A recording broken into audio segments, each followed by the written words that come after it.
Hi there, strikers.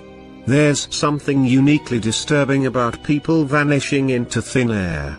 Read about these incredibly strange, unsolved cases. Although these disappearances span centuries, locations, age ranges, and circumstances, there's one common thread shared between them: a lack of closure.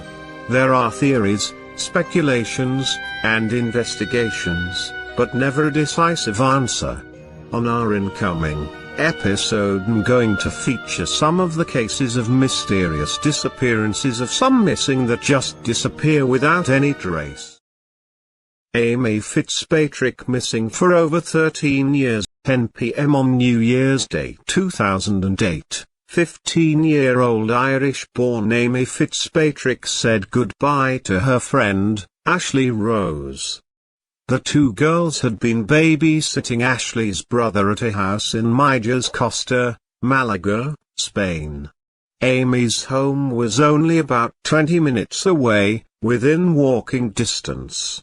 Though it should have taken her only minutes to arrive, she never did, and she's not been seen or heard from since that night. Ashley and her family were the last people to see Amy alive. She says that Amy had wanted to spend another night, but her mother had thought it best Amy returned to her own home. Amy spent as much time away from home as possible because she didn't get along with her stepfather. On the night of her disappearance, she had told Ashley she would see her the next day, as they were supposed to meet at 3 p.m. Amy didn't show. By 7 p.m., Ashley had still not heard from Amy and grew concerned. When Ashley went to her house to see if she was there, her mother met her at the gate and told her that Amy hadn't returned home the evening before. She said that Dave was driving around looking for her. Audrey Fitzpatrick believed that her daughter had run away and was hiding from them. She questioned Ashley, thinking she was hiding Amy at her house. Amy had been upset about not being able to return to Ireland to stay with her father. She had come with her mother to Spain on holiday, but they had stayed for 4 years instead. Despite an extensive search, Amy could not be located. Ashley believes that Amy is dead and has been since that night. She has made many statements over the years indicating that she believes Amy was murdered by someone who knew her rather than someone who just happened across her on her way home. Though there haven't been any formal accusations of Amy's stepfather, he and Amy had a poor relationship. Ashley says that Amy detested him and they didn't get along. In August 2008, the Riviera del Sol home of Fitzpatrick and Mann was burglarized and a laptop being used to help search for Fitzpatrick was stolen, as was Amy Fitzpatrick's Nokia mobile phone. The Fitzpatrick's lawyer, Juan José de la Fuente Teixedo, told police that the burglars had entered by forcing open a locked garden gate. He said that the stolen documents included confidential police reports about Fitzpatrick's disappearance. He believes that the person, or persons who broke in, were looking only to find information about the case because nothing of significant value was taken. The intruders had left behind more expensive valuables like TVs, high-end computers, and music equipment that was readily accessible. In June 2009, Audrey Fitzpatrick received a telephone call from a man who said he knew where Amy was located. The caller was described as having an African accent when he asked if she was Fitzpatrick's mother. He claimed to know where Amy was and said that she had been kidnapped and taken to Madrid. He asked that no police be involved and said he'd call her back with an address in 2 hours. 5 hours later, the man sent a text message asking for €500,000, a little less than $600,000. and telling her to end a simple yes or no as her answer to get all the info needed. Both the Guardia Civil and private investigators, the same ones hired to look for Madeleine McCann, hired by the Fitzpatrick family back in 2008, attempted to trace both the number the text came from and the number provided in the text. It was a dead end, as both phones were prepaid with no registration details. In May 2012, reports began circulating that Irish gangland killer, Eric Lucky Wilson, had murdered Amy. Her parents believe this information is credible. However, Amy's body has never been found. Amy was seen out with an older man on the night she disappeared.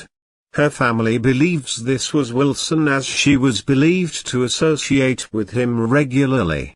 A police report from May 2011 claims that 3 witnesses have come forward to say they saw Amy with a blonde female at the Trafalgar Bar in Calhander's El Zoco Centre hours after her previous last reported sighting.